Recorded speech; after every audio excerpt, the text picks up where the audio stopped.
spirit, be here with me.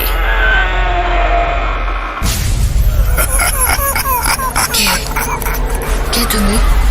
Bhoot.com. The fear returns with Russell.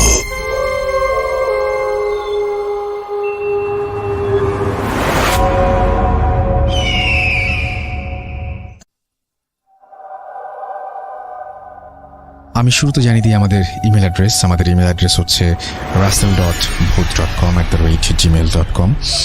আর আমাদের ফেসবুকে আপনি যোগাযোগ করতে পারেন যে কোনো সময় www.facebook.com/russell.স্বাধীন। এবং আপনি আমাদের কাছে লিখে পাঠাতে পারেন আপনার ঘটনা। আপনি আমাদেরকে অডিও ক্লিপও পাঠাতে পারেন, যেটা আপনাদের ইচ্ছা। এবং আমাদের চমৎকার চমৎকার সব আইডিয়াও দিতে পারেন যে কিভাবে আমরা আরও বেশি আপনাদেরকে অ্যাক্টিভ করতে পারি। সারা পৃথিবীতে যে সমস্ত জায়গায় আমরা বাঙালিরা রয়েছি, তারা কিভাবে এই ভূত.com নিয়ে সেলিব্রেট করতে পারি প্রতিটা দিন, সেটা আমাদেরকে জানাতে পারেন। এবং আমাদের সামনে আরও অনেক বড় বড় প্ল্যান আছে, সেগুলোও আপনাদেরকে জানাবো ইনশাল্লাহ। এবং আমাদের সেজন্য আপনাকে যেটা করতে হবে, আমাদের সঙ্গে থাকতে হবে। আমার কাছে এই মুহূর্তে যে ঘটনাটি আছে সেটি পাঠিয়েছেন আমাদের একজন লিসেনার, এবং তিনি যেভাবে লিখেছেন আমি সেইভাবেই পড়ছি। আসসালামু আলাইকুম রাসেল ভাই, আশা করি ভালো আছেন। আমি জানি আপনি সব সময় ভালোর তলেই থাকেন। আমি প্রথমেই আপনাকে ধন্যবাদ জানাচ্ছি সব বাধা বিপত্তি কাটিয়ে আমাদের মাঝে নতুন রূপে ফিরে আসার জন্য।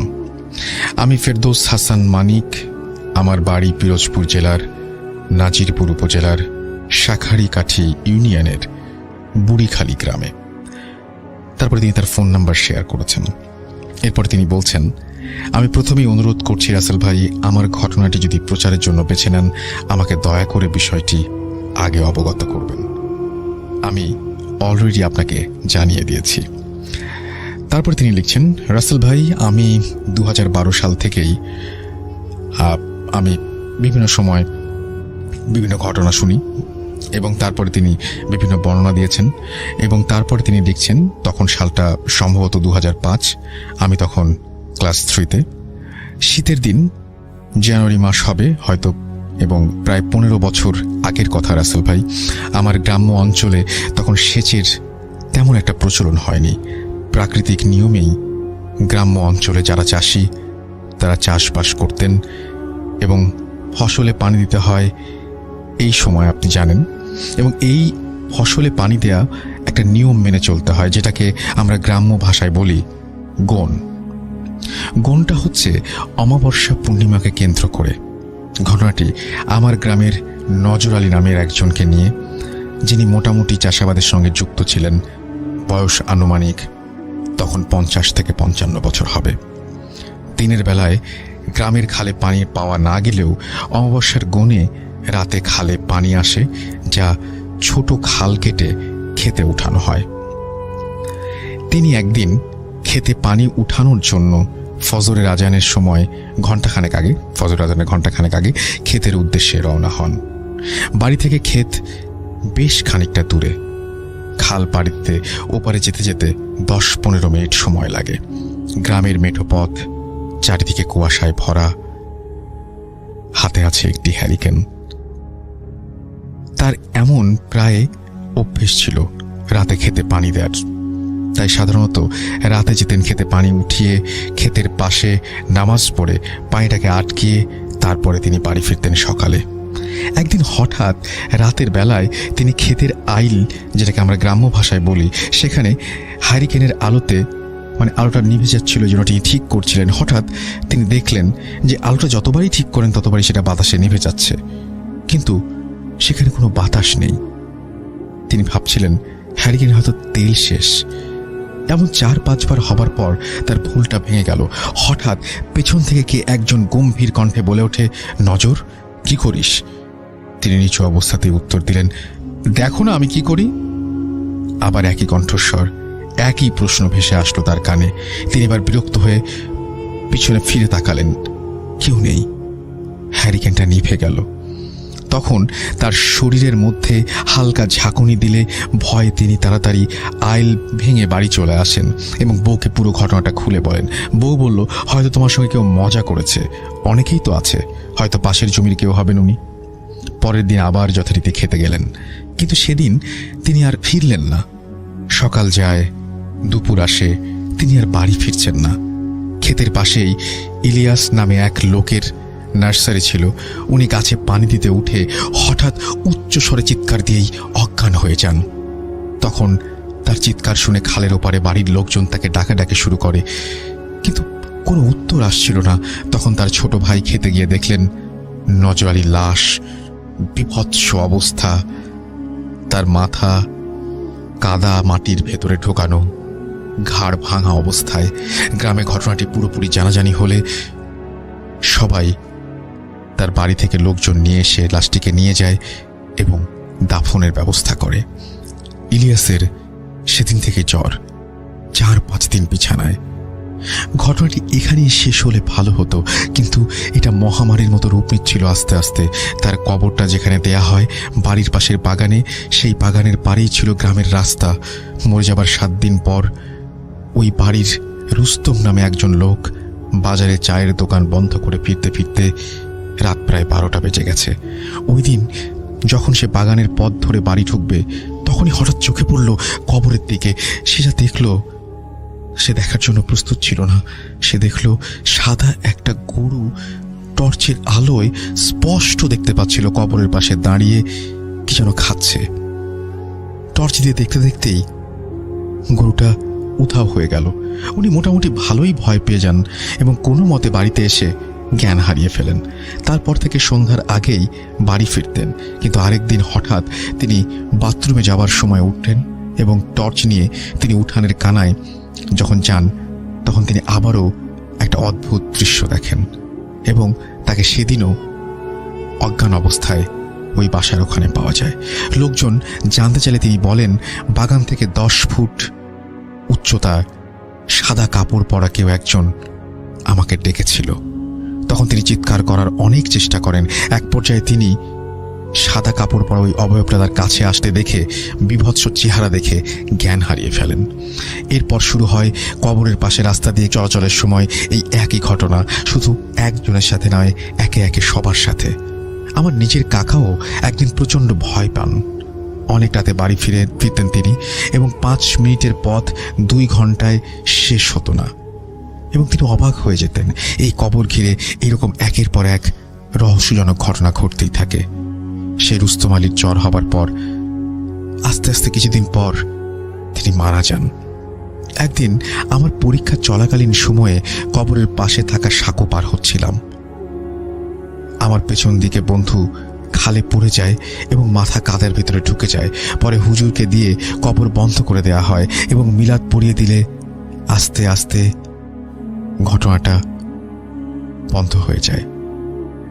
এই ঘটনাটি একটি সত্যি ঘটনা এবং এটি কবরকে কেন্দ্র করে।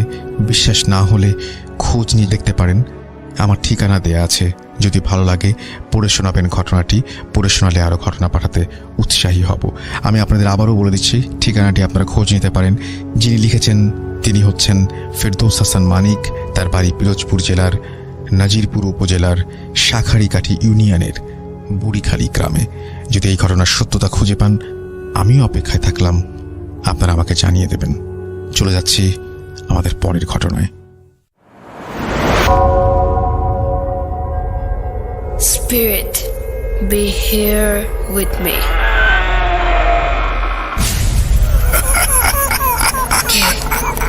কে তুমি? Bhoot.com. The fear returns with Russell.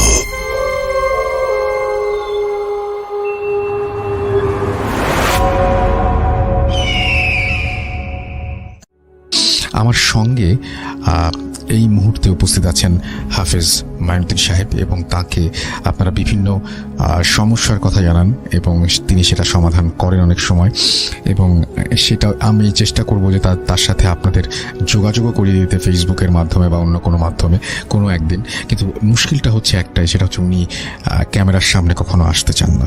এটা একটা ঝামেলা আর কি, বাট উনি ওনার মতন থাকেন এবং আপনাদেরকে আপনার যদি কোনো ধরনের কোনো সাহায্য বা সহযোগিতা দরকার হয় সেটা আমি তাদেরকে জানিয়ে দিব, তাকে জানিয়ে দেবো এবং তিনি হয়তো সেইভাবে আপনাকে হেল্প করার চেষ্টা করবেন। হাফেজ মাইনুদ্দিন সাহেব, আপনাকে অনেক অনেক অভিনন্দন এবং স্বাগত জানাচ্ছি আমাদের আজকের এই এপিসোডে। আশা করছি আপনি ভালো আছেন। আলহামদুলিল্লাহ। আচ্ছা, আজকে আপনি যে ঘটনাটি শেয়ার করবেন, এই ঘটনাটি কোথাকার ঘটনা, কিভাবে ঘটেছে, কোথায় ঘটনাটা আমি যেটা শেয়ার করবো সেটা মুন্সিগঞ্জ। তো উনি প্রবাসী ছিলেন, প্রায় 10-12 বছরের বেশি বিদেশে থাকাকালীন ঢাকায় বাংলাদেশে আসলেন। তো ওনার গ্রামের বাড়িতে গেলেন। ওনার সাথে যে ঘটনাটা ঘটে গেছে প্রায় সপ্তাহখানেকের আগে দিয়ে উনি আমার কাছে আসলেন।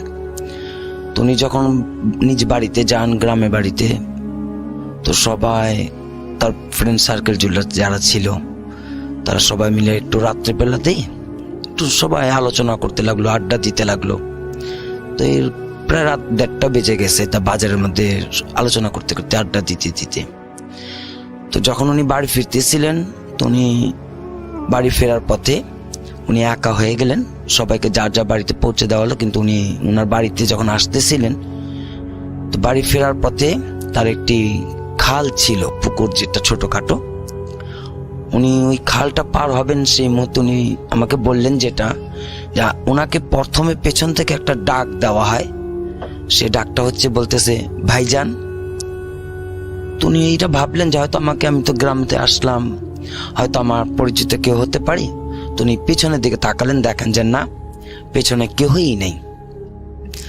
তখন তার দৃষ্টি নাকি সেই খালের মধ্যে গেছে। তখন উনি দেখতে পেলেন যে কোনো দেহ গঠন নেই, শুধু মাথাটা বিশাল আকৃতির, আর 2টা হাতের কবজি, শুধু 2টা পাঞ্জা পানিতে ভেসে আছে, এবং মাথাটা যে ভেসে আছে সেটা বিশাল আকৃতির ভাবে। তার যে অবয়বটা, দেহ গঠনটা কিচ্ছু নেই, শুধু মাথা এবং 2টা হাতের কবজি পানির মধ্যে ভেসে আছে। ওটা দেখার সাথে সাথে উনি খুব ভয় পেলেন এবং সেখানে উনি দ্রুত সেই জায়গাটা ত্যাগ করে উনি বাড়িতে গেলেন। তো বাসায় যে কাউকে কিছু বলবেন বা কাউকে কিছু জানাবেন সেটা তার ছিল না, সবাই ঘুমিয়েছিল। তো উনিও নিজ মনে দোয়া পড়ে বিছানায় ঘুমাতে গেলেন। যখন উনি ঘুমাতে গেলেন, তো গ্রামে এখনো শীত প্রচণ্ড আছে। তো উনি বললেন, যখন আমি একটা গায়ের মধ্যে কম্বল নিয়ে উঠলাম, ঠিক 5টা মিনিট আমি পুরোপুরি ঘুমাতে পারিনি। 5 মিনিট পর সেই কম্বল আমার মাথার থেকে সরিয়ে বলতেছে ভাইজান। তো আমি আবার উঠলাম, চোখটা খুলে দেখলাম, বলে আমি অন্ধকার তো ছিল, কিন্তু যেটা আমার চোখে ভেসে আসলো, পানির মধ্যে আমি যা দেখে আসছি, 2টা হাতের কবজি এবং বিশাল আকৃতি যে মাথাটা, সেই বিকৃত চেহারাটা। আমার মাথার থেকে কম্বলটা সরানোর পর, মুখ থেকে কম্বলটা সরানোর পর, এই কম্বলটা কিন্তু নিচ থেকে সরে গেল, উনি সরেনি। উনি বলতেছে আমার কম্বলটা নিচ থেকে সরিয়ে আমাকে ডাক দিতেছে ভাইজান। তখন আমি আমার চোখ খুলে তাকিয়ে দেখি ঠিক ওই রকম, ঠিক ভাসমান অবস্থায় 2টা হাত এবং সেই চেহারাটা, বিকৃত চেহারাটা দেখা যাচ্ছে। তখন উনি একটা জোরে চিৎকার করে উনি অজ্ঞান হয়ে যান। পরবর্তীতে ওনাকে দিনের বেলাতে সুস্থ করা হয়। এমনিতেই গ্রামের তারা নিজস্বভাবেই একটু ভয় দেখানোর যে কথাটা উনি বললেন, উনি বলছেন যে না, এই গ্রামে এগুলো কিচ্ছু না, তুমি হয়তো নতুন আসছো অনেকদিন পর, ভয় ভীতি এমনি হতে পারে, তারা কিছু বলেনি। কিন্তু ঘটনা আবার সেদিন সন্ধ্যা রাত্রেতেই ঘটনাটি ঘটে। দিনের বেলাতে উনি খুব স্বাভাবিক ছিল। সবাই যখন ওনাকে বুঝালো যে এটা কোনো কিছুই না, তুমি হয়তো অনেক শুনছো গ্রামের বিষয়ে, স্বাভাবিক নিয়ে নাও। তো উনি দিনে সম্পূর্ণ সবকিছু তার ভালো ছিল এবং ঘুরতেও গিয়ে আসছে। সন্ধ্যার পরবর্তীতে ওনার শরীরটা খুব দুর্বল হয়ে পড়ে এবং উনি বলে যে আজকে আমি বাইরে যাব না, আমি সন্ধ্যার দিকে ঘুমিয়ে পড়ব। তো উনি বলতে লাগলেন যে আমি যখন ঘুমাতে গেলাম, সন্ধ্যা মানে রাত 8টা বেজে গেছিল, রাত 8টার দিকে উনি ওনার বেডরুমে যখন যাবেন, উনি বেডরুমে দেখতে পাইতেছেন যে কেউ ঘুমিয়ে আছে। তো উনি আওয়াজ দিলেন যে কে ঘুমাইতেছে, একটু আমাকে উঠো, আমি ঘুমাবো। ওনার আম্মুকে বা কাউকে নাকি জানাতে লাগলেন যে আমার বেডরুমে কে ঘুমিয়ে আছে, তুলতে বলো, আমি ঘুমাবো। তো সবাই বললো যে না, ওই ঘরেতে কেউ নেই, তুমি ভুল দেখতেছো, তুমি যা ঘুমাতে পারো, ওখানে কেউ নেই। পরবর্তীতে উনি ওনার বেডরুমে যখন গেলেন, যখন সেই তার চাদর জড়ানো ছিল, চাদরটা সরালেন, ঠিক ওই অবয়বটা মানে আকৃতি বিকৃত চেহারাটা আর দুইটা হাত তার বালিশের মধ্যে ওইভাবে রাখা, এবং সেইখানেও ওই একই শব্দ তার পেছন থেকে আসলো। সামনে তো উনি শুয়ে আছে, যে বিকৃত চেহারাটা এবং হাতের কবজিটা, দেহ গঠন নেই, কোনো বডি নেই, আর পেছন থেকে আবার সেই একটা শব্দ আসছে, ভাইজান। তখন তিনি ওইখানে খুব অজ্ঞান হয়ে পড়ে। পরবর্তীতে তাকে যখন অন্যান্য হুজুরকে দেখানো হয়েছিল, সবাই বলল উনি বিদেশ থেকে আসছে, তো ওনাকে আপনার আত্মীয় স্বজন না কুফুরি জাদু টোনা করছে, বান মারছে, এই করছে সেই করছে না। পরবর্তীতে আমার কাছে আসলো, ওনাকে জিন ধরছে। সেটা নিমতলি যে একটা এলাকা আছে, খুব ভয়ঙ্কর জিন, সেই তাকে জিনে আসর করা। পরবর্তীতে আলহামদুলিল্লাহ আমাদের এখানে আসার পরে ঠিকঠাক করে দেওয়া হয়েছে। এখন আজকে আমাকে বলা হয়েছিল যে মাঝে সাঝে শুধু ওই কথাটাই শুধু উনি আর কাজে আসে, কিন্তু চেহারা আর এবং হাতের কবজিটা দেখতে পারতেছে না। বলো যে আমি এইগুলো এখন দেখি না, কিন্তু ভয় ভয় লাগে, আর শুধু কানের মধ্যে শব্দটাই আমার আসে, ভাইজান ভাইজান বলে ডাকতে থাকে। তা আমি আজকে ফোন করে বলেছিলাম আচ্ছা আর হবে না, ঠিক হয়ে যাবে সবকিছু ভাইয়া।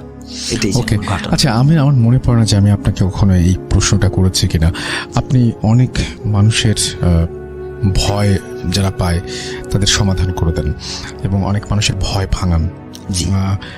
এরকম কখনো হয়েছে যে আপনি কোন একটা কারণে আপনি কখনো ভয় পেয়েছেন? এরকম আছে? আমাদের ভয়টা তেমন না যে আমরা যে ভয় থাকলে তো আমাদের এই বিষয়টা আমরা হাজির করি আমরা যখন বসি, এবং এই বিষয়গুলো আমাদের প্রতিটা দিন রাত্রেবেলা আমাদেরকে নিয়ে কথা বলতে হয়, তো এই জন্য আমাদের ভিতরে ভয়টা নেই। আমরা প্রতিটা রাত এইভাবে তাদের সাথে কথা বলা হয়, যার কারণে আমাদের এখনো কোনো ভয় নেই। তবে আমরা হয় অনেক আজ থেকে না, প্রায় অনেক আগেই যখন কিছু ভয়ঙ্কর বিষয়গুলো যখন কাজ করতে গিয়েছিলাম, তখন খুব ভয় পাওয়া গেছে। তখন তারপর আবার কিছু মানুষের কারণে, আচ্ছা, যেমন আমাদের দেখা একজন মসজিদেরই খতিব ছিলেন, উনি ওনার ছাত্রীকে জিন ধরেছিল।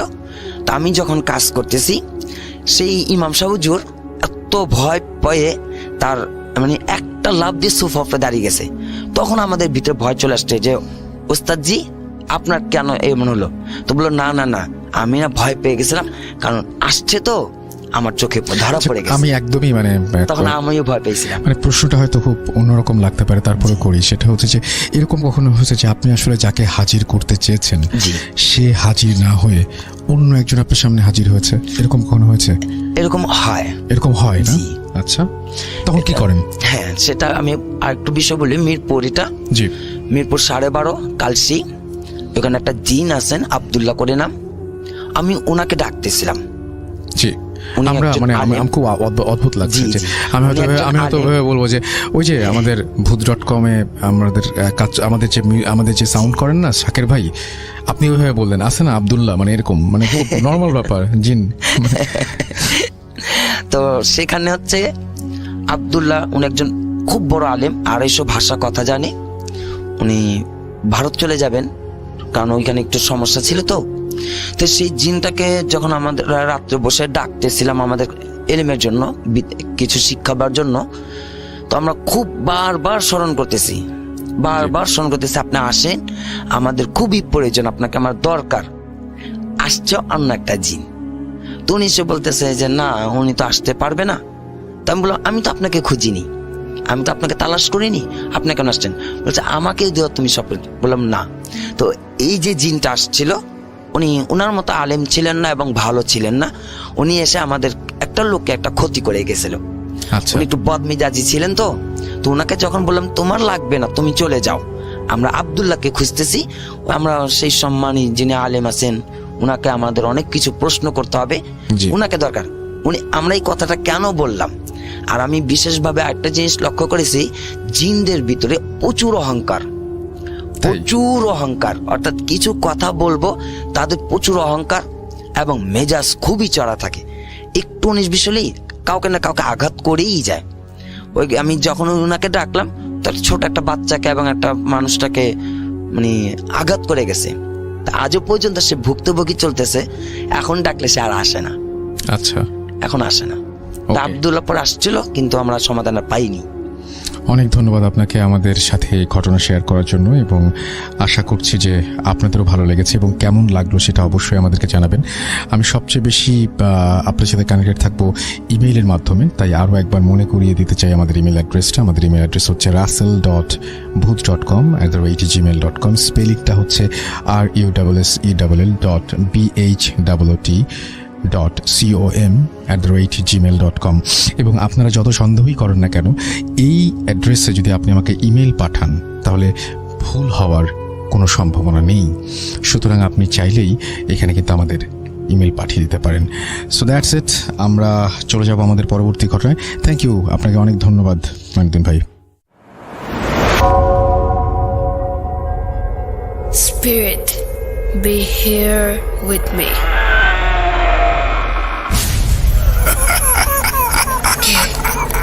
কে তুমি?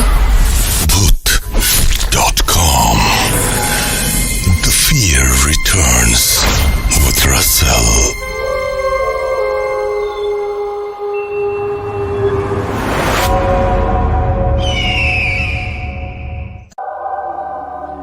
আরও একবার আপনাদের সবাইকে স্বাগত জানাচ্ছি, আমি রাসেল। শুনছেন Bhuth.com, এবং এই মুহূর্তে আমার সঙ্গে উপস্থিত আছেন আমাদের আজকের অতিথি।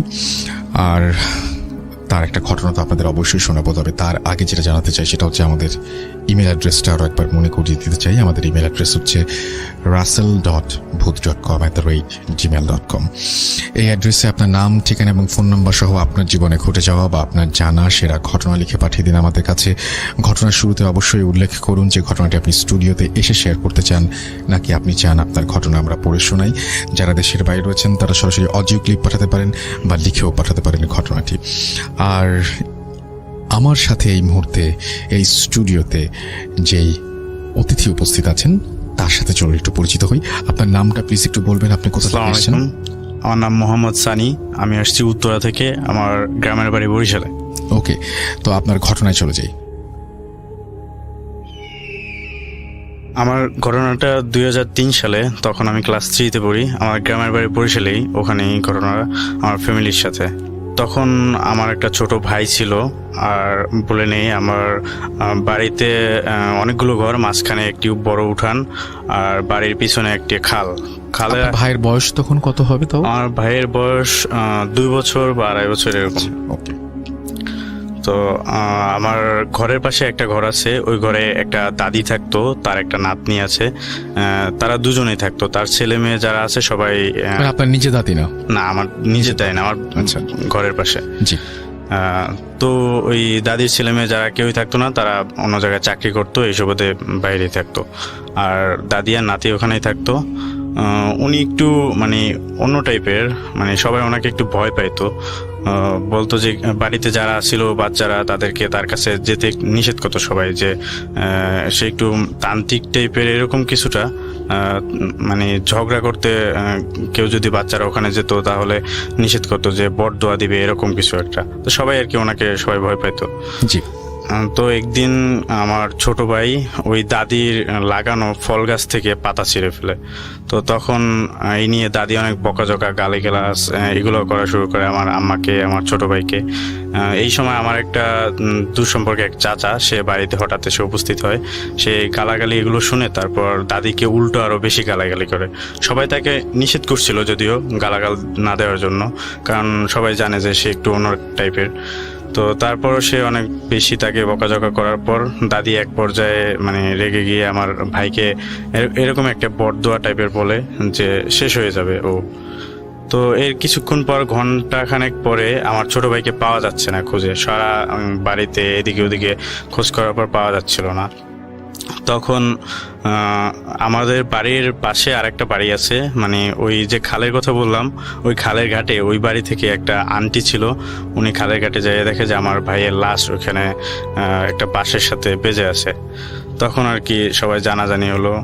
আমার আম্মা খুবই কান্নাকাটি করতেছিল, সবাই বাড়িতে একদম অন্যরকম একটা অবস্থা। আমার ভাইকে দাফন টাফন করা হলো। এরপরের দিন আমার এক ফুফা আমাদের ঘরেই ঘুমাচ্ছিল। তখন রাত্র 2টা-1টার দিকে সে ওয়াশরুমে যাওয়ার জন্য আমাদের ঘরের পিছনে যেখানে খাল ছিল, খালের একটু আগে আমাদের পাকের ঘর, ওখানে বসে মানে ওয়াশরুমে ওখানে গিয়েছিল। তারপর ওর পাশেই হচ্ছে যে ওই যে দাদির কথা বললাম, ওনার একটা পেয়ারা গাছ ছিল। তো উনি ওখানে যখন বসেছিল, তারপর হঠাৎ করে উপরে তাকানোর পর দেখে যে পেয়ারা গাছের পাশে একটা সাদা শাড়ি পরা একটা বুড়ো টাইপের এক মহিলা একটা বাচ্চা কোলে নিয়ে দাঁড়াই আছে। এরপর আমার ওই ফুফা এক চিৎকার দিয়ে বাসায় চলে আসে, সবাইকে বলে ঘটনাটি। এরপর আর কি, যদিও ওই দাদির নামে আর তেমন কেউ কিছু বলে না, কারণ যদিও কারো কাছে কোনো প্রমাণ নেই, কিন্তু সবাই তাকে ভয় করতে এই পর্যন্তই। এরপর 3-4 বছর পর আমার দাদি, ওই যে দাদির কথা বলতেছি, ওই দাদি মারা গিয়েছে। তারপর মারা যাওয়ার প্রায় 1-1.5 মাস পর তার যে ছেলের বউ, সে ওই আমাদের বাড়ির পাশে একটা ধান ক্ষেত ছিল, ওখানে ধান শুকানোর পর কবরস্থানের পাশ থেকে আসতেছিল। তো এরপর দেখে যে কবরের উপর মানে ওই দাদি বসে আছে এবং তাকে ইশারা দিয়ে ডাকছিল। এরপর ওই আমার যে চাচি আর কি, দাদির বউ, উনি ভয় পেয়ে অন্য সাইড দিয়ে দৌড়ে বাড়িতে চলে আসে, সবাইকে এটা নিয়ে বলে যে এইভাবে ওনার শাশুড়িকে দেখছে কবরের উপর। তো এরপর থেকে ওই কবরের আশেপাশে তেমন কেউ আর যায় না ভয়ের জন্য। তো এই ছিল আমার ঘটনা। অনেক ধন্যবাদ আপনাকে আপনার ঘটনার জন্য, এবং আশা করছি যে আপনি খুবই নার্ভাস ছিলেন পুরোটা সময়, এবং আপনি বলছিলেন যে এটা আপনার ফার্স্ট টাইম মাইক্রোফোনের সামনে, রাইট? তো যাই হোক, কেমন লাগলো সেটা অবশ্যই আমাদের জানাবেন। আমাদের ইমেল অ্যাড্রেস তো আপনারা জানেনই, এবং ফেসবুকে আপনি আমার সাথে যোগাযোগ করতে পারেন www.facebook.com/russell.shadhin আর USSESHADHIN। এবং আশা করছি যে আপনারা আমাকে আরও ঘটনা পাঠাবেন, এবং ঘটনা পাঠানোর নিয়মটা আমি একটু বলে দিই। আপনার নাম, ঠিকানা এবং ফোন নাম্বার সহ আপনার জীবনে ঘটে যাওয়া বা আপনার জানা সেরা ঘটনা লিখে পাঠাতে হবে আমাকে। ঘটনার শুরুতে অবশ্যই উল্লেখ করুন যে ঘটনাটি আপনি স্টুডিওতে এসে শেয়ার করতে চান, নাকি আপনি চান আপনার ঘটনা আমরা পড়ে শোনাই। যারা দেশের বাইরে রয়েছেন তারা সরাসরি অডিও ক্লিপ পাঠাতে পারেন বা লিখেও পাঠাতে পারেন ঘটনাটি। তো যাই হোক, থ্যাংক ইউ আপনাকে আমাদের স্টুডিওতে আসার জন্য। ধন্যবাদ।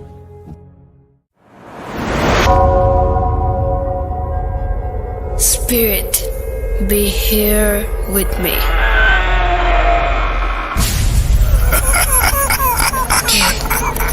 কে তুমি? Bhoot.com. The fear returns with Russell.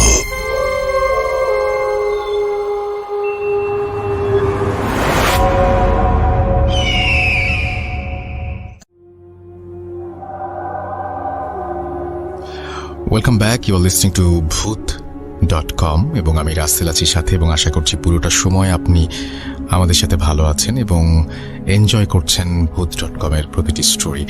আমি এখন যেটা করব সেটা হচ্ছে, আমাদের সঙ্গে আরও একজন নতুন অতিথি আছেন, তাকে আপনাদের সাথে পরিচয় করিয়ে দেবো। আপনার নামটা প্লিজ একটু বলবেন, কোথা থেকে এসেছেন সেটা কাইন্ডলি একটু বলবেন। ধন্যবাদ রাসেল ভাই, আমি মোহাম্মদ শাহিদ হোসেন হৃদয়, ধানমন্ডি থেকে এসেছি। আপনাকে অনেক ধন্যবাদ, এবং সেই সাথে আপনাকে আমন্ত্রণ জানাচ্ছি আমাদের Bhoot.com-এ।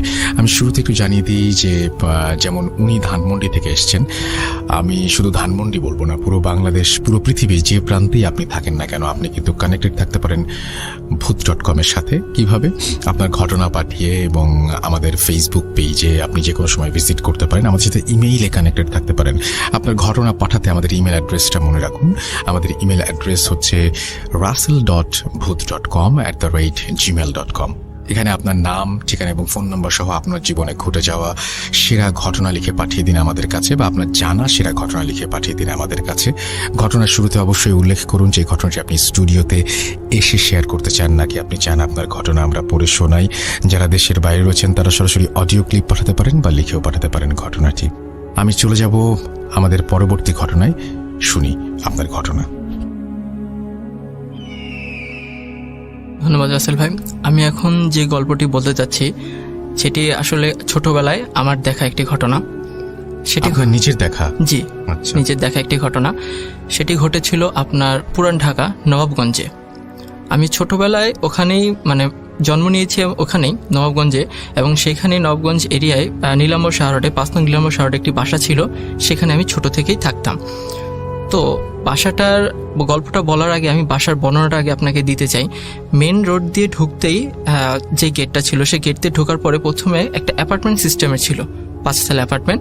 ঠিক অ্যাপার্টমেন্টটা ছিল আপনার মেন গেট দিয়ে ঢুকলে হাতের ডানে, এবং তার সোজা ছিল একটা গলি, যেই গলি দিয়ে আপনার কিছু টিন শেডের বাড়ি ছিল। জি। এবং আমি সেই টিন শেড বাড়িতে ছোটবেলায় থাকতাম। তো ওখানে 2টা সারি ছিল, ডান দিকে ছিল 5টা এবং বাম দিকে ছিল 5টা টিনের জি। ঘরগুলো। এবং ঠিক যখন ওই গলির প্রথমেই ছিল আপনার 3টি টয়লেট, যার জি, জি। মধ্যে কর্নারটা ছিল একদম অফ। সেটা আমি ছোটবেলা থেকেই বন্ধ দেখছি, কিন্তু কেন বন্ধ সেটা কেউ কখনো বলেনি।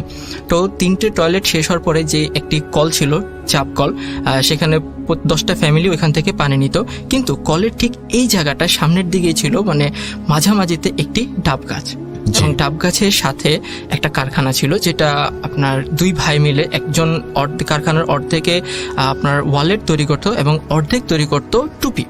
তো ঠিক তার এই কারখানার ডাব গাছ এবং ওই কারখানাটার এই সাইডে যেই রাস্তাটা ছিল, মানে একটা চিপা গলি, ওই গলিতে দিনের বেলাতেও কেউ ঢোকার মতো সাহস পেত না।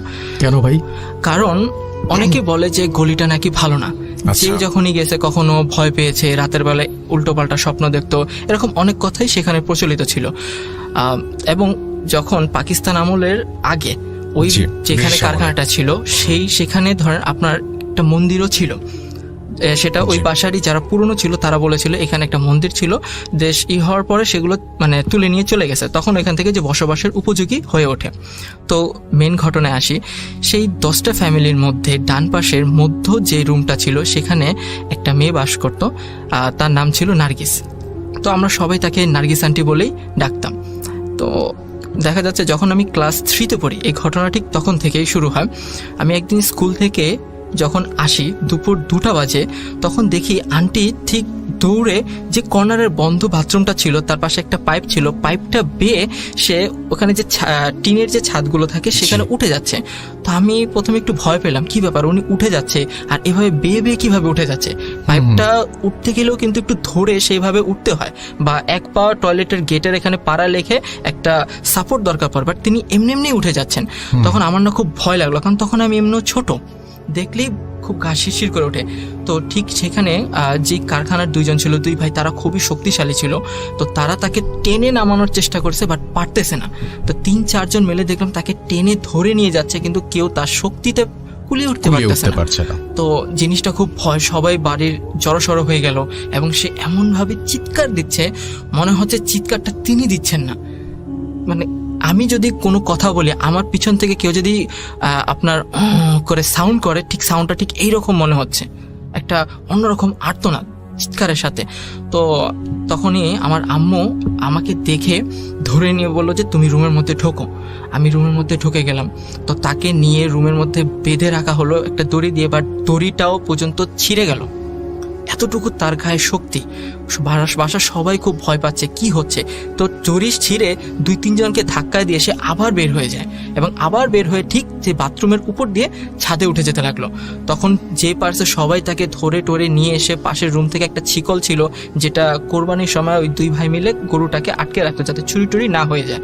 তো তারা ওইটা দিয়ে তাকে বেঁধে রাখলো, দড়ি ইউজ করলো, সব কিছু দিয়ে বেঁধে রেখে করে দিল। ঠিক বিকালবেলা পাশের একটা মসজিদ থেকে একজন ইমাম সাহেবকে আনা হলো। তো ইমাম সাহেব যখন আসলো, এসে বললো যে আমি যখন রুমের মধ্যে ঢুকবো, ঠিক একজন শক্তিশালী লোক আমার সাথে থাকবেন তাকে ধরার জন্য, একজনের বেশি থাকবেন না। তো যেই বলা সেই কাজ। তো ওই কারখানারই একজন এসে তাকে পিছন থেকে ধরে রাখলো এবং হুজুর তার সামনে এসে বসলো। এটা আমি মানে ভিতরে কি হয়েছিল সেটা উনি বাহিরে আসার পরে সেটা শুনেছিলাম তার কাছ থেকে, কারণ আমি সেই মসজিদে ছোটবেলায় আপনার আরবি পড়তাম। তো তিনি যখন বাহিরে এসে বলল যে আসলে এটা আমার কিছু করার নেই, কারণ সময় এখন শেষ হয়ে গেছে, এটা তাকে অনেক আগে থেকেই তাকে ধরেছে। বলতেছে কি ধরেছে, এটা বলছে যে এটা একটা বদ জিন, যেটা তাকে না নিয়ে ছাড়বে না। এবং আমি অনেকভাবেই মানানোর চেষ্টা করেছি, সে কোনোভাবেই মানবে না, কারণ তার ভিতরে যা কিছু আছে এখন সব প্রায় নষ্টের দিকে। সে তার হাতে হয়তো বা সর্বোচ্চ কয়েকদিন সময় আছে, এবং সে তাকে নিয়েই যাবে। যদি বড় বড় কবিরাজও আনা হয় তাহলেও এটাকে রিকভার করার কোনো অপশন নেই। তো সবাই এটা খুব চিন্তিত হলো, কান্নাকাটি করলো। তো 2 দিন ধরে সে এইরকমই মানে ছোটাছুটি করতে থাকলো, সবাই বেঁধে রাখে, এই করে রাখে। কিন্তু হুজুর যাওয়ার টাইমে বলেছিল, আমি আপনাকে যেই চালের গুঁড়োটা দিয়ে গেলাম এটার সাথে কিছু ময়দা মিক্স করে আপনি ঠিক ও যে খাটটাতে বসে আছে খাট থেকে 2 হাত বরাবর আগে নিয়ে ওই চালটা করে দিবেন। সে সেখান থেকে বের হবে না, সে ছোটাছুটি করবে, ভাঙচুর করার চেষ্টা করবে, কিন্তু সে বের হবে না, ওই জায়গার মধ্যেই থাকবে। তো 2 দিন পর হঠাৎ করেই তিনি একটু সুস্থ, সবাইকে ডাকতেছে যে মা এখানে আসো। আমরা বারান্দা থেকে সব শুনতে পারতেছি সে তার মাকে ডাকতেছে। তো তার মার সাথে বাড়ির আশেপাশে যে কয়জন ছিল তারাও গেল, আমিও সেখানে গেলাম। যার পর যখন জিজ্ঞেস করলো যে মা তোমরা আমাকে বেঁধে কেন রেখেছো, তো তার মা বলতেছে যে তুই কি কিছু জানিস? বলে যে আমি তো কিছু জানি না, কি হয়েছে? তখন বলে তুই এই কাণ্ড কারখানা করেছিস। তখন সে প্রায় 2 থেকে 3 মিনিট চুপ। আমরা দাঁড়িয়ে শুধু তার নীরবতা দেখতেছি। তখন দেখলাম 3 মিনিট পরে সে কান্না করে দিল। তখন সে বলতেছে মা তোমাকে আমি অনেক আগে বলেছিলাম যে তুমি আমাকে একটা কারো ভালো হুজুরের কাছে নিয়ে যাও, আমার খুব সমস্যা হচ্ছে, তুমি আমাকে গুরুত্ব দাও নাই। তা কি হয়েছিল? তার পাশেরই এক আন্টি জিজ্ঞেস করলো যে আসলে কি হয়েছিল তোমার? তখন বলছিল যে ঠিক একদিন দুপুর 12টার সময় আমরা ওই বাথরুমের উপর দিয়ে টিনের চালে উঠে ওই পাশে যে আম গাছ আছে, আম গাছ থেকে আম পাড়তে গিয়েছিলাম। তখন আম গাছ থেকে আম পাড়ার টাইমে যখন তার সাথে যে বান্ধবী সে আম নিয়ে চলে যাচ্ছে, বললো যে তুই থাক, আমি একটা বোল নিয়ে আসি, সেই বোলের মধ্যে আমগুলো রাখবো, হাতে রাখা যায় না। ও যখন চলে গেল আমি তখন সেখানে একা ছিলাম। একা থাকা অবস্থায় দেখি কি ওই আম গাছের ঠিক উপরে একজন প্রায় মধ্যবয়স্ক মহিলা নাকি বসেছিল। তো সে তাকে বলতেছে যে তুই আমার কাছে আয়, আমি তোকে অনেক আম দিব। তো সে বলছে যে আপনি কে? তুই আমার কাছে আয়। তো আন্টি তার কথা না শুনে ওখান থেকে পালিয়ে চলে আসে, কিন্তু সে তখনও তার মাকে এই কথাটা বলেনি। তো রাতের বেলা যখন তিনি নাকি ঘুমিয়ে থাকতো, তো তিনি তো ঘুমাতো বারান্দায়, আর বারান্দার এই পাশে বেড়া দেওয়া ছিল, মনে হতো বেড়ার ওখান থেকে তার চুল কে যেন টান দেয়। সে সকালবেলা উঠে তার মাকে বলতো যে মামা কে যেন আমার চুল টান দেয়। তখন সে বলতো ধুর এসব কিছুই না, এটা তোর মনের ভুল। তখন সে বলছে আচ্ছা ঠিক আছে মনের ভুল। তো তখনও পর্যন্ত সে মহিলার তার কথা বলেনি যাকে সে দেখেছিল ওই আম গাছের ঠিক উপরে। তো এরকম নাকি 3 দিন 4 দিন হয়ে যেত। সে যখন রাতের বেলা টয়লেট করার জন্য একা বাথরুমে যেত, তখন সে বাথরুম থেকে যখন আসার পথে মাঝে মধ্যে ফিল হতো কেউ যেন তার পিছনে পিছনে আসতেছে। সে তারপরও তার মাকে ডাক দিত, বলতো যে মা মা গেটটা খুলো তাড়াতাড়ি, আমার না ভয় লাগতেছে। ওর মা তাড়াতাড়ি উঠে যেত, বললো কোথায় যাচ্ছিস? বললো যে টয়লেটে গেছিলাম, এখন আসলাম, মনে হলো পিছনে কেউ আছে। ওর মা তখনও গুরুত্ব দেয়নি। ঠিক এরকম গুরুত্ব দিতে না দিতে জিনিসটা আরও প্রায় অবনতির পর্যায়ে চলে যায়, এবং সেটা সে দেখেছিল ওই ঘটনার 3 থেকে 4 বছর আগে। তো তখন লাস্ট সময় হঠাৎ করে যখন কথা বলার মাঝখান থেকেই তার গলার ভয়েস কেমন যেন অটোমেটিকলি ভারী হয়ে যাচ্ছিল। তো সেটা দেখে আমার আম্মু আমাকে বললো যে বাবা তুমি রুমে চলে যাও। আমি বলছি না আমি থাকি। না তুমি রুমে চলে যাও, তোমার এখানে থাকার কোনো দরকার নেই। তো আম্মু যখন ওই ঘটনার প্রায় 15-20 মিনিট পরে যখন রুমে আসলো, জিজ্ঞেস করলাম আম্মু কি হয়েছিল, আমার আব্বু তখন ওই আমার সাথেই ছিল। তখন বলল যে হঠাৎ করেই তার শরীরে ওইটা চলে আসছে। সে বলতো যে আমি তাকে না নিয়ে থামবো না। সবাই নাকি মাপ টাপ চেয়েছে, তার মা ওর পায়ে ধরছে যে আমার মেয়েকে ছেড়ে দেন। বলছে না আমি তাকে ছাড়বো না। আমি তাকে বলেছিলাম যে তুই বিয়ে করিস না। সে বিয়েটা কেন করলো? এটাতেই তার রাগ। তো বলছিল আপনি তো একজন মহিলা, আপনি তো কোনো পুরুষ জিন না যে আপনি ওকে নিয়ে যাবেন। ওকে আমি বলছিলাম তুই বিয়ে করিস না, বিয়ে না করলে তোর জন্যই ভালো হবে। আমি ওকে অনেকভাবে ডাকার চেষ্টা করেছি, অনেকভাবে ডাকছি, সে শুনেনি। সেটাই তার জন্য সব থেকে বড় ভুল। আর তাকে বলেছিলাম যে তুই দুপুরবেলা কখনো ছাদে উঠবি না। সে আমার কথা শুনেনি। এখন আমার আর কিছু করার নাই। তো ঠিক তার 2 থেকে 3 ঘন্টা পরেই আমরা কান্নার আওয়াজ শুনতে পেলাম। যখন সবাই দৌড়ে এখানে গেলাম, ততক্ষণে দেখি আন্টি আর বেঁচে নেই। এটাই ছিল আপনার ঘটনা, রাইট? এটাই ছিল আমার ঘটনা। যাই হোক, চমৎকার ঘটনা শোনালেন আমাদেরকে, এবং এই জন্য আপনাকে অনেক অনেক অনেক অনেক ধন্যবাদ। আশা করছি যে আপনাদের এই ঘটনাটি ভালো লেগেছে। যদি আপনাদের কাছে এরকম ঘটনা থাকে তাহলে আমার কাছে অবশ্যই পাঠিয়ে দিবেন, এবং আমাদের ফেসবুক পেজ অবশ্যই ভিজিট করতে ভুলবেন না। আমাদের ভূত.com-এর ফেসবুক পেজ যেমন রয়েছে, ভূত.com-এর গ্রুপও রয়েছে, যেখানে আমি সরাসরি আপনাদের সাথে কমিউনিকেট করব এবং আমার সাথে আপনি কথা বলতে পারবেন এবং যে কোনো ইনফরমেশন আপনি আমাদেরকে যেমন জানাতে পারবেন, আমার কাছ থেকে জানতেও পারবেন। আর আমাদের ইমেল অ্যাড্রেসটা সবসময় মনে রাখবেন, which is the most important thing, যেটা হচ্ছে যে আপনার এটা মনে রাখলেই চলবে। আমাকে পাওয়ার সবচেয়ে সহজ উপায় এটা আমি বলবো, আর সেটি হচ্ছে russell.booth.com@gmail.com।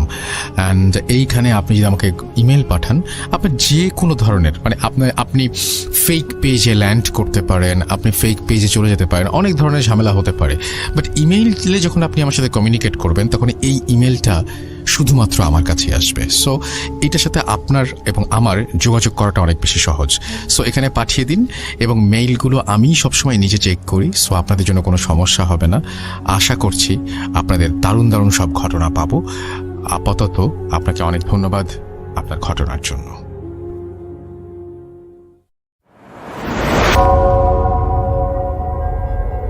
Spirit, be here with me.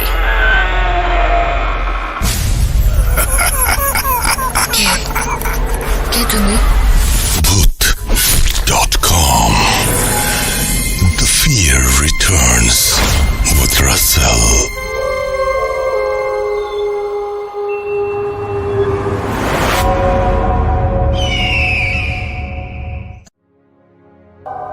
Welcome back. আপনাদের সবাইকে আরও একবার স্বাগত জানাচ্ছি। আমি রাসেল, শুনছেন ভূত.com এবং ভূত.com-এ আমাদের সঙ্গে এই মুহূর্তে আছেন আফনান ভাই।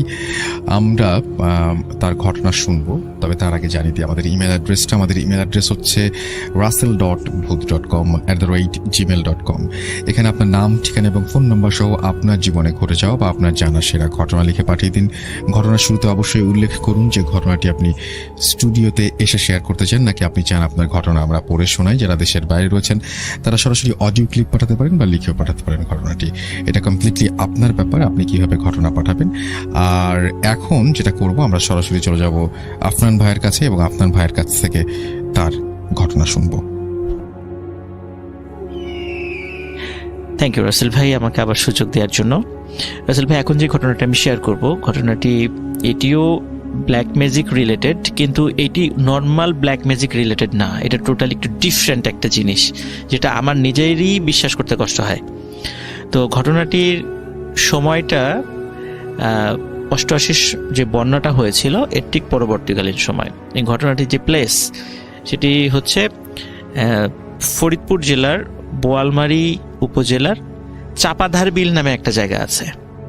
আমার দাদাবাড়ি ফরিদপুরে, তো যার কারণে আমি ওই চাপাধার বিল ওদিকে আমার আত্মীয় স্বজন আছে, ও ওনাদের কাছে মুখে মুখে এই ঘটনাটি আমি শুনেছিলাম। পরবর্তীতে হালকা ছোটবেলা শুনেছিলাম, তো পরবর্তীতে এটি আরও একটু গভীরভাবে বিষয়টা আমি শুনেছি। তো সেই ঘটনাটি আজকে আপনাদের সাথে আমি শেয়ার করব। তো 1988 সালের পরে, মানে তখন তো মোটামুটি অত্র এলাকা টোটালটাই বন্যায় প্লাবিত হয়ে গিয়েছিল। তো বন্যা যখন শেষ হয়ে যায়, অনেকেরই ঘর বাড়ি, অনেকে ওই বন্যার সময় অনেক দূরে চলে গেছে, বেশ কিছু জায়গা ফাঁকা টাকাও হয়ে যায়। তো একসময় হয় কি, বন্যার ঠিক পরে ওই ফকির গোছের একজন লোক আসেন ওই এলাকায়। তো লোক আসেন, ওই সময় কিন্তু লোকজন ওনাদেরকে খুব মানে ভক্তি করত, সম্মান করত। দেখা যেত যে ওই ফকির অনেককে পানি পড়া দিচ্ছে, কাজ হয়ে যাচ্ছে, অনেকে দোয়া নিতে যেত, কাজ হয়ে যেত। এই জন্য অনেকের একটা ভক্তির একটা জায়গা ওনার প্রতি সৃষ্টি হয়। তো এর মধ্যে এই ঘটনা সপ্তাহখানেক হওয়ার পর হঠাৎ একটি শিশুর ডেড বডি পাওয়া যায় বাসার বাইরে। মানে রাতের বেলা সবাই শুয়েছিল সবার সাথে, কিন্তু মানে সকালবেলা ডেড বডি পাওয়া যায়। কিন্তু রাসেল ভাই, ডেড বডিতে কিন্তু কোনো চিহ্ন নাই, মানে শরীরে কোনো চিহ্ন নাই যে কিভাবে মারা গেছে, সাপে কেটেছে না কিভাবে মারা গিয়েছে, বা কেউ গলা টিপে মেরেছে বা কিভাবে মেরেছে, কোনো চিহ্ন নেই, একদম স্বাভাবিক। এবং দেখে মনে হচ্ছে সে মারা যায়নি, সে জীবিত, কিন্তু আসলে মারা গিয়েছে। এখন এটা কেন, কিভাবে মারা গেল, পরিবারের লোকজন কিছু বুঝতে পারছে না। চিন্তা করছে হয়তো বা রাতের বেলা ওই কোনো কারণে বের হয়েছিল আমাদেরকে না জানিয়েই, হয়তো বা বাইরে গিয়ে ভয় পেয়েছে বা কোনো কারণে মারা গিয়েছে, এইটাই মনে করেছে। তাছাড়া অন্য কেউ আর কিছু মনে করেনি। এই ঘটনা রাসেল ভাই সপ্তাহ 2-3 পরে আবার একই টাইপের একটা ঘটনা ঘটে। একটি বাচ্চা মারা যায়। সেখানেও একই অবস্থা, মানে শরীরের কোনো চিহ্ন নাই, কিচ্ছু নাই। তো এরকম ঘটনা যখন ঘটতে থাকে তখন এলাকার লোকজন, তখন ওনারা বলেন যে এলাকায় মনে হয় পিশাচের আবির্ভাব ঘটেছে। এখন অন্য মুরব্বীরা বলছে যে আচ্ছা, পিশাচ যদি হবে তাহলে তো ওই ছেলের রক্ত খাবে, মাংস খাবে, এরকম বলতেছে। তো কিছুই না, নিশ্চয়ই অন্য কোনো কারণে মারা গেছে, এইভাবে বলছে। কিন্তু রাসেল ভাই, 1টা 2টা 3টা 4টা যখন এরকম 10-12টা বাচ্চা মারা গেল, তখন কিন্তু এটা সবার একটু টনক নড়েছে যে কি ব্যাপার, এটা এরকমটা হচ্ছে কেন। আর ওদিকে কিন্তু ওই তান্ত্রিকের কাছেও তারা গিয়েছে যে কি ব্যাপার বলেন তো। বলে যে তোমাদের এখানে এরকম, সেই বলেছে যে একটা পিশাচ আসছে, তোমরা এটা করো, এরকম গরু কুরবানি দাও, খাসি কুরবানি দাও, এটা করো ওইটা করো, এরকম রিচুয়াল করো, এরকম সে এই বিষয়গুলো বলতো। তো দেখা যেত এটা বলার পরে মাসখানেক বন্ধ থাকতো, পরে আবার শুরু হতো, বলে তাহলে আবারও এটা করো। তো এরকম রাসেল ভাই চলছিল এই বিষয়টা। তো এর মধ্যে ওই গ্রামের একজন লোক ফরিদপুর সদর হসপিটালে যায়। ফরিদপুর সদর হসপিটালে যায়, ওনার একজন দুঃসম্পর্কের আত্মীয়, উনি হসপিটালে ছিলেন, তাকে দেখার জন্য যায় আর কি। তো দেখার জন্য গেলে উনি কোনো কারণে ওই দিন রাত্রে আর আসতে পারেন নাই, ঝড় বৃষ্টির সময় ছিল, রাত্রে আসতে পারেন নাই। তো আত্মীয় স্বজন বলে যে এত রাত্রে যেহেতু যেতে পারবে না, তো আজকে রাত্রে আমাদের সাথেই থেকে যাও, হসপিটালেই থাকো, আমরা তো আসি আত্মীয় স্বজন, কালকে সকালে যাও। উনি বলেন আচ্ছা ঠিক আছে, একদম স্বাভাবিকভাবে উনি বলেন আচ্ছা ঠিক আছে আমি থাকি। তো উনি গভীর রাত্রে রাসেল ভাই, উনি একটু ওয়াশরুমে যাওয়ার দরকার হয়, উনি ওয়াশরুমে যাচ্ছেন, হঠাৎ করে দেখে কি হসপিটালে ওই একজন ইসের আবির্ভাব করছে, ওই যে সেই তান্ত্রিকটা, ওই তান্ত্রিক আসছে। তান্ত্রিক এসে একজন রোগীর সাথে কি যেন কথা বলে হাতে কি যেন দিয়ে উনি চলে গেলেন। উনি চিন্তা করে যে কি ব্যাপার, ওই তান্ত্রিকটা এখানে আসছে, উনি আর তেমন কিছু মনে করেন নাই। তো তারপর পরের দিন সকালে চলে যান। তো পরবর্তীতে উনি বাড়িতে ফিরে গিয়ে ওই তান্ত্রিকের সাথে দেখা হয়, বলে যে আপনাকে দেখলাম হসপিটালে, গেছিলেন কেন, এরকম এমনি নর্মালি বলছে। তখন বলার পরে বলে যে তুমি ওখানে কি করতে।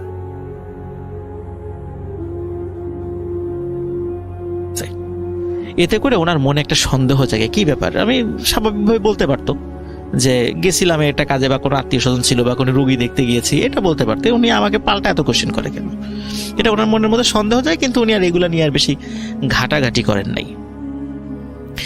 ওনারও কিন্তু রাসেল ভাই একটা বাচ্চা ছিল। তো একদিন রাত্রেবেলা শুয়ে আছে, হঠাৎ করে ওনার বাচ্চা ওনাকে বলছে যে বাবা আমাকে বাইরে কে যেন ডাকছে। বলে কে ডাকে? আমার বন্ধু ডাকতেছে। বন্ধু? এত রাত্রেবেলা তোমার বাচ্চা মানুষ, সে কি এত, তার বাসা কোথায়, এখন এত রাত্রেবেলা সে তোমাকে ডাকবে নাকি?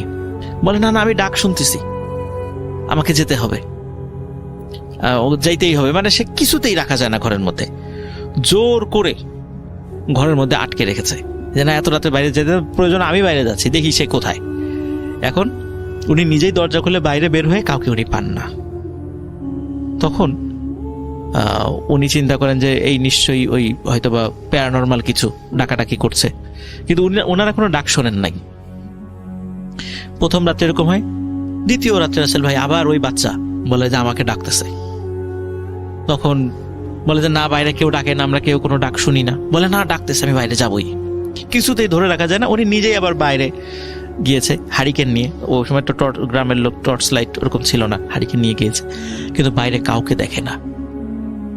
তখন থার্ড ডে, তখন ওই দিন রাতের বেলা হঠাৎ করে ওই ঘুম থেকে উঠে দেখে ওনার বাচ্চা পাশে নেই, দরজা খোলা। ওনার তাড়াতাড়ি করে হারিকেন নিয়ে বের হয়ে বাড়ির থেকে একটু বাইরে গিয়ে দেখে ওনার বাচ্চা পড়ে আছে মাটির উপরে, এবং ঠিক অন্যান্য বাচ্চা যেভাবে মারা গিয়েছিল ঠিক একই রকম ভাবে সেও মারা গিয়েছে। তখন উনি পরের দিন গ্রামে বলেন যে আমার বাচ্চা মারা গেছে, তো গত 2 দিন এই ধরনের ঘটনা ঘটেছে, যে কে যেন ডাকে রাতের বেলা।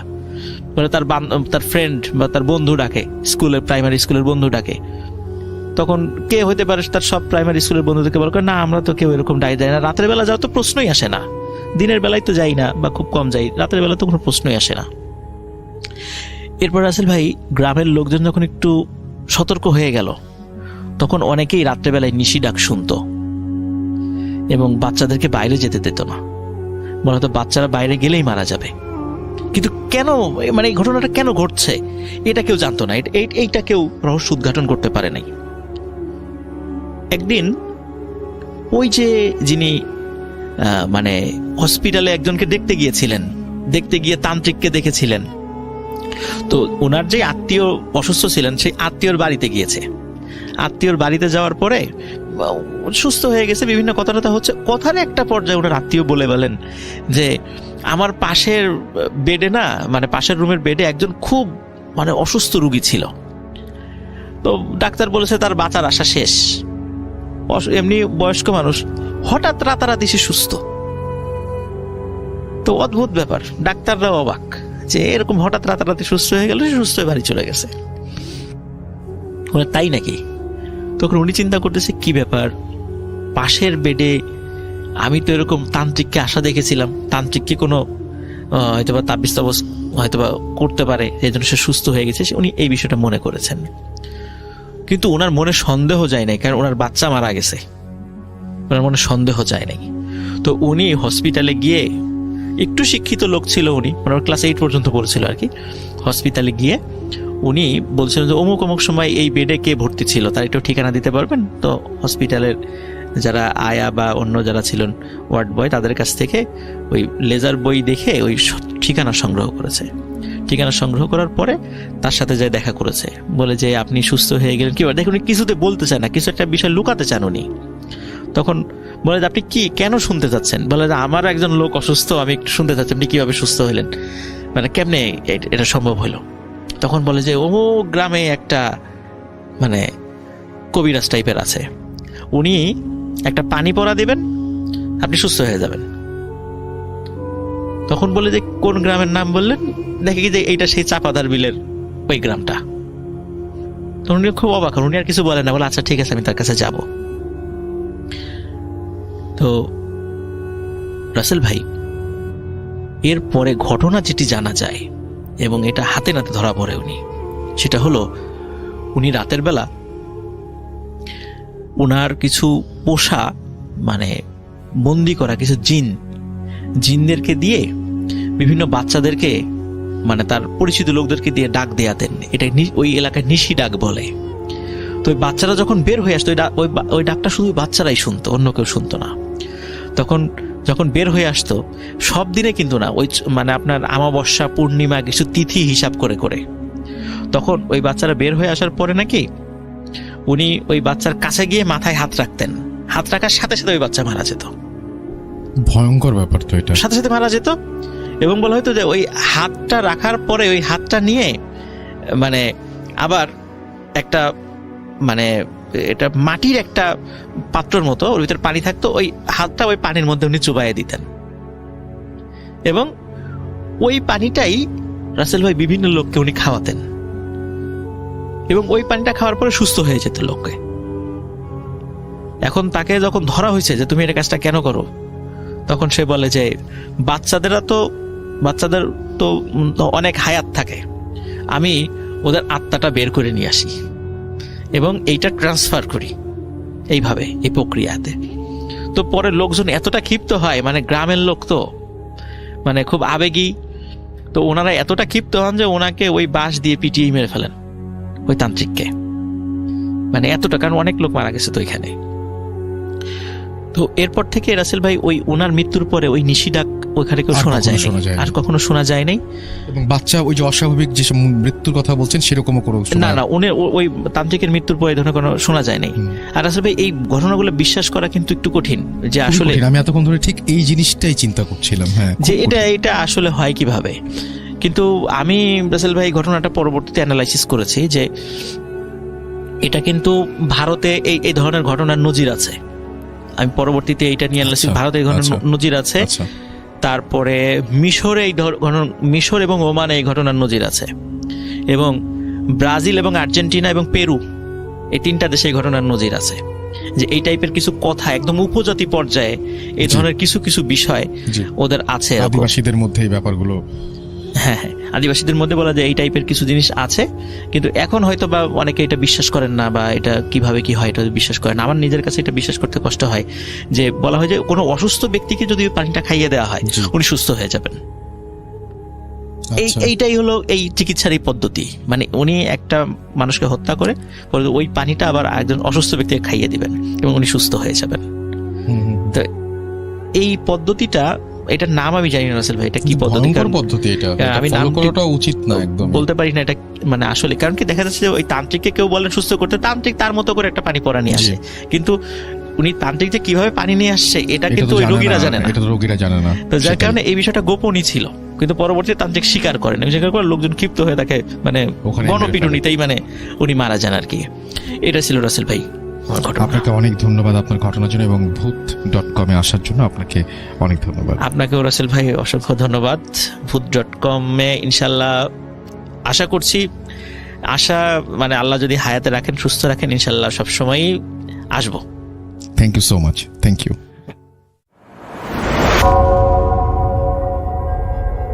Spirit, be here with me.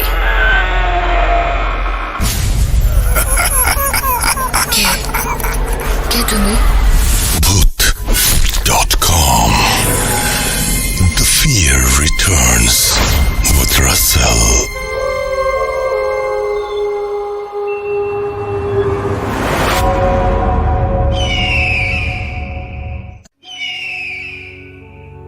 আসসালামু আলাইকুম, আমি সাফিয়া বলছি। আমার প্রথম ঘটনাটি হচ্ছিল দড়িলাফ। সেখানে আমি নিশির কথাটি বলেছিলাম। নিশি নামে মেয়ের ঘটনাটি আপনারা শুনতে চেয়েছেন, আর তাই আমি সরাসরি ঘটনায় ফিরে যাচ্ছি।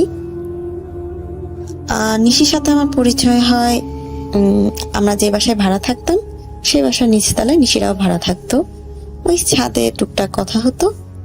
তো একদিন নিশির মানে নিশির মাম্মা আমাকে যেটা বললেন যে আমার মেয়েটাকে জিনে আছর করে, মাঝে মাঝে সমস্যা হয়। তো আমি বললাম আন্টি একটু খুলে বলেন, তাহলে বললে ভালো হতো। নিশির আম্মা আগে বললো আগে ওর দাদার বাড়ির কথাটা আমি বলি। আমি যখন নতুন বিয়ে হয়ে যাই, ওর দাদা বাড়িটা গিয়ে দেখি, ওর দাদা বাড়িটা ছিল দোতলা মাটির বিল্ডিং, আর হচ্ছে তার সামনে একটা উঠান, তারপরে হচ্ছে একটা ছোট পুকুর, ঠিক পুকুরের একটু পরেই হচ্ছে বাঁশবাগান। তো ওদের আশ্রমটা ছিল ওই বাঁশবাগানের কাছাকাছি। তো নিশির মা নতুন বউ হয়ে যখন ওই বাড়িতে গেলেন, তো তখন ওনাকে ওই আশ্রমে যাওয়ার জন্য কাউকে না কাউকে সাথে নিয়ে যেতে হতো, কারণ অনেক দূর, অনেক রাতের বেলা গেলে একটু ভয় লাগে, স্বাভাবিক। তো এরকম বছর এক যাওয়ার পর যখন নিশি ওনার পেটে আসলেন, তখন সবাই ওনাকে মানা করতেন যে দেখো এত সাহস দেখিও না, একা একা কখনো আশ্রমে যাবে না। তো নিশির মা একদিন মনে করলেন না, বছর খানিক হয়ে গেল, এখন তো একা যাওয়া কোনো ব্যাপার না, আমি এখন অন্ধকারেও রাস্তা চিনবো, যে আমি কিভাবে যেতে হয় আমি বুঝবো। তো কোনো একটা কারণে একদিন উনি নিজেই চিন্তা করে বসেন যে না, আর কাউকে ডাকবো না, এখন আমি মোটামুটি চিনি জানি, আমি একাই যেতে পারবো।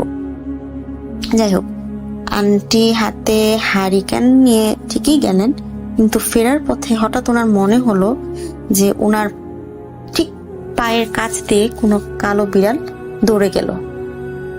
উনি একটু চমকে গেলেন, ভয় পেলেন, ঠিকই চমকে গেলেন। উনি তখন আয়াতুল কুরসি পড়তে পড়তে রুমে ঢুকলেন। উনি ওটাকে এত পাত্তাই দেননি যে এটা নিয়ে কোনো ইস্যু হতে পারে। যাই হোক, তিনি কিছুদিন পর খেয়াল করলেন যখন উনি একা থাকেন, ওনার কেন যেন মনে হয় ওনার আশেপাশে কেউ আছে। যখন উনি আয়নায় তাকান, তখন ওনার কেন জানি মনে হয় ঠিক আয়নার দিকে উনি একা না, ঠিক তার আয়নার দিকে তাকালে মনে হতো যে পিছনে কেউ আছে। আর কখনো যদি উনি মানে আছে না যে এক জায়গায় একা হেঁটে যাচ্ছে, একা হাঁটছে, ওনার একা পায়ের শব্দ, কিন্তু মনে হতো যে আরেকজন যদি পাশে হেঁটে যায় তখন তার পায়ের শব্দটাও উনি শুনতে পাচ্ছেন, কিন্তু আসলে তো ওনার সাথে কেউ নেই। এই ব্যাপারটা উনি কার সাথে শেয়ার করবেন, কার সাথে শেয়ার করবেন, এগুলো চিন্তা করতে করতে উনি ভাবলেন না, ওনার শ্বশুর বাড়িতে উনি একজন মানুষই পেয়েছেন যিনি একটু নামাজি, মানে একটু কোরআন তেলাওয়াত এগুলো নিয়ে থাকেন। এটা হলো ওনার শ্বশুর মশাই, মানে নিশির দাদা। ওনার সাথে উনি সবকিছু শেয়ার করলেন।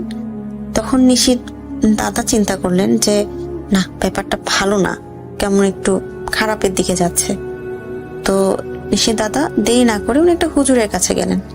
গেলে হুজুর খালি একটা পানি পড়া দিলেন যে আপনার মানে বাচ্চা না হওয়ার আগ পর্যন্ত আপনি এই পানি পড়াটা খেয়ে যাবেন, আর কখনো একা যাবেন না। আর বাচ্চা যখন হবে আপনার সন্তানটিকে আপনি সাবধানে রাখবেন, চোখে চোখে রাখবেন। এই যাক, নিশি হলো। নিশি হওয়ার পর ওনারা অনেক খুশি। নিশি যখন হয়, নিশি নাকি অনেক মানে ফর্সা, অনেক সুন্দর, ওর চুল মানে অনেক, মানে ওর চুলটা এত সুন্দর ছিল। নিশির আম্মা তখন বললেন মনে মনে যে না, আমার মেয়েটার চুল অনেক সুন্দর হবে। মাশাআল্লাহ, সত্যি আমি তো নিশিকে দেখেছি, নিশি সত্যি খুব সুন্দরী একটা মেয়ে। ও দেখতে অনেক সুন্দর। ওর চুলের প্রশংসা সবাই করে। ওর চুল হাঁটুর নিচ পর্যন্ত, মানে অনেক বড়, অনেক লম্বা চুল। আমি ওর মানে চুল দেখে মানে সারাক্ষণ অবাক হয়ে থাকতাম যে এত সুন্দর চুল কারো থাকে, খালি ভাবতাম। আচ্ছা, কিন্তু নিশির একটা সমস্যা আমার একটু লাগতো, কেমন যেন একটু মানে ওর দিকে ভালো করে তাকালে মনে হতো যে ওর ঘাড়টা, মাথাটা একটু নুইয়া থাকে, মানে একটু কুঁজু হয়ে থাকে। সব ঠিক, মানে ওদিকে জানে কেমন একটু কুঁজু হয়ে থাকে। এটা নিয়ে আমি আসছি, এটারও একটা কারণ আছে। আচ্ছা, আমি নিশির কথায় আবার ফিরে যাই। নিশির শৈশবকাল, অনেক ছোট নিশি তখন, প্রায়